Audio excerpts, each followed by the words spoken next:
14वां अध्याय। उसके उपरांत श्री कृष्ण भगवान बोले, हे अर्जुन, ज्ञानों में भी अति उत्तम परम ज्ञान को मैं फिर भी तेरे लिए कहूंगा कि जिसको जानकर सब मुनिजन इस संसार से मुक्त होकर परम सिद्धि को प्राप्त हो गए हैं। हे अर्जुन, इस ज्ञान को आश्रय करके अर्थात धारण करके मेरे स्वरूप को प्राप्त हुए पुरुष सृष्टि के आदि में पुनः उत्पन्न नहीं होते हैं और प्रलय काल में भी व्याकुल नहीं होते, क्योंकि उनकी दृष्टि में मुझ वासुदेव से भिन्न कोई वस्तु है ही नहीं। हे अर्जुन, मेरी महत ब्रह्म रूप प्रकृति अर्थात त्रिगुणमयी माया संपूर्ण भूतों की योनि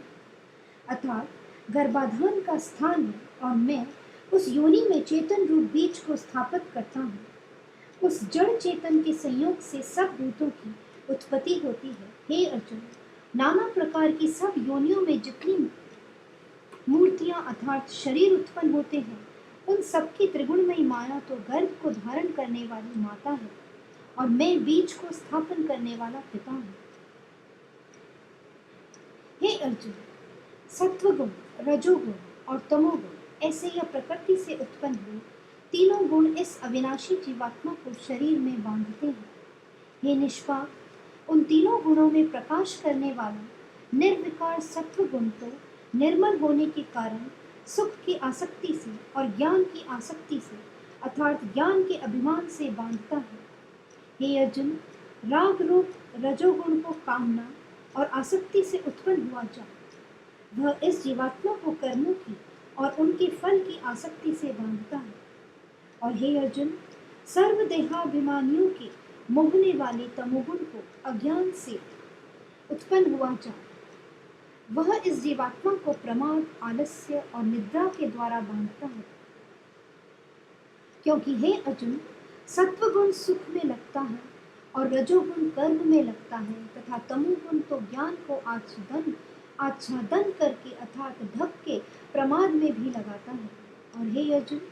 रजोगुण और तमोगुण को दबाकर सत्वगुण होता है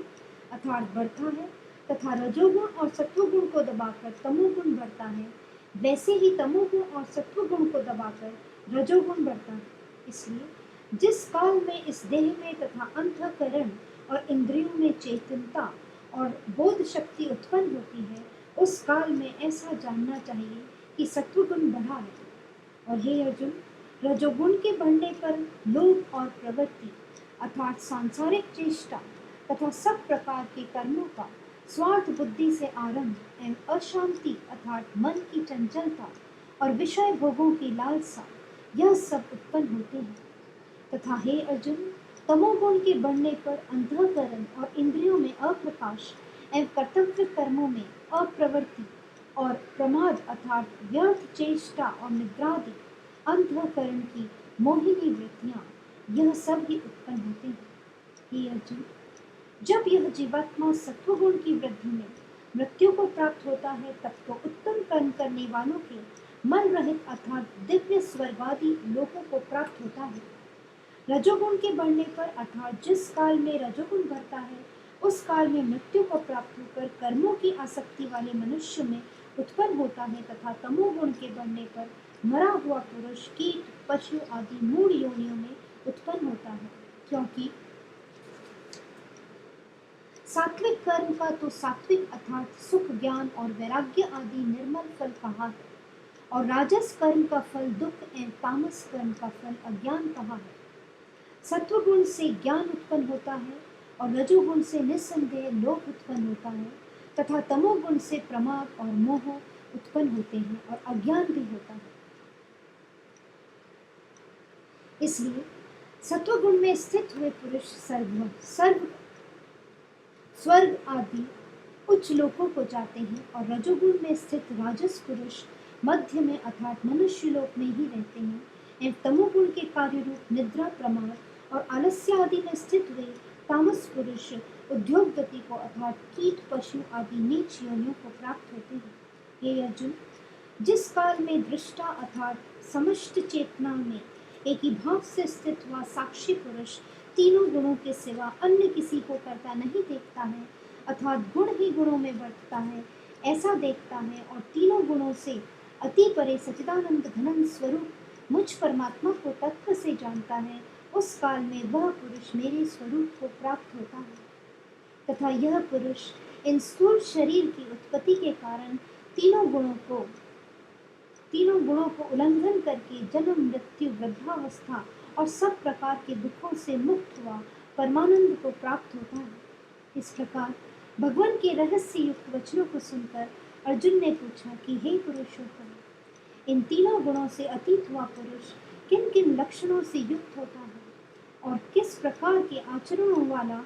होता है, तथा हे प्रभु, मनुष्य किस उपायों से इन तीनों गुणों से अतीत होता है।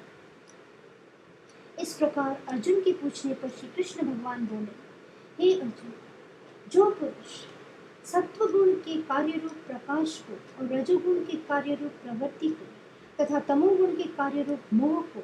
भी न तो प्रवृत्त होने पर बुरा समझता है और न निर्वृत्त होने पर उनकी आकांक्षा करता है, तथा जो साक्षी के सदृश स्थित हुआ गुणों के द्वारा विचलित नहीं किया जा सकता है और गुण ही गुण में बरतने ऐसा समझता हुआ जो सच्चिदानंद घन परमात्मा में एक ही भाव से स्थित रहता है और उस स्थिति से चालायमान नहीं होता है, जो निरंतर आत्मा भाव से स्थित हुआ दुख सुख को समान समझने वाला है तथा मिट्टी, पत्थर और सुवर्ण में समान भाव वाला और धैर्यवान है, तथा जो प्रिय और अप्रिय को बराबर समझता है और अपनी निंदा स्तुति में भी समान भाव वाला है, तथा जो मान और अपमान में सम है एवं मित्र और वैरी के पक्ष में भी सम है, वह संपूर्ण आरंभों में कर्तापन के अभिमान से रहित हुआ पुरुष गुणातीत कहा जाता है। और जो पुरुष अव्यभिचारी भक्ति रूप योग के द्वारा मेरे को निरंतर भजता है, वह इन तीनों गुणों को अच्छे प्रकार उल्लंघन करके सच्चिदानंद घन ब्रह्मा में एक ही भाव होने के लिए योग्य होता है। हे अर्जुन, उस अविनाशी पर ब्रह्मा का और अमृत का तथा नित्य धर्म का और अखंड एक रस आनंद का मैं ही आश्रय हूँ, अर्थात उपयुक्त ब्रह्मा, अमृत, अव्यय और शाश्वत धर्म तथा एकांतिक सुख, यह सब मेरे ही नाम है, इसलिए इनका मैं परम आश्रय हूँ। इति श्रीमद्भगवद्गीता रूपी उपनिषद एवं ब्रह्म विद्या तथा योग शास्त्र विषयक श्री कृष्ण और अर्जुन के संवाद में गुणत्रय विभाग योग नामक 14वां अध्याय समाप्त।